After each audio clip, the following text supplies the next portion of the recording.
kwikingira igituntu birashoboka.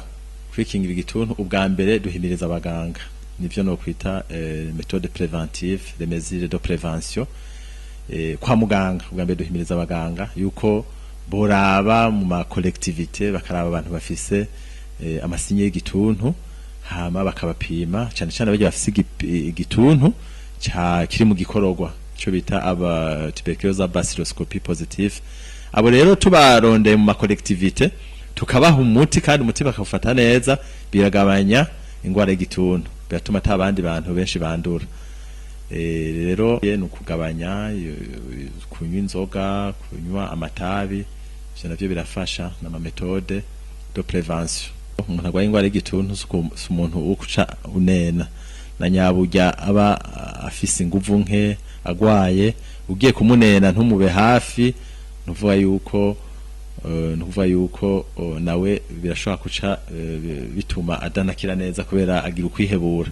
Rero nabo bakeneye inyigisho kugira bamenye yuko ingwara y'igituntu imiti iriho, kandi iyo umuntu yafashe umuti neza mu ndwi zibiri acakira. Gusa birakenewe yuko tubigisha nabone ingene bo kwitwara, bo kwirinda ahanini ibintu vyo kugenda baraciragura.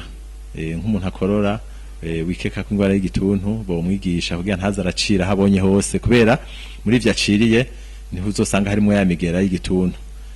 Hama ikindi naco abantu bagerageza ntibaze baraba hamwe ahantu bari hamwe umwanya muremure.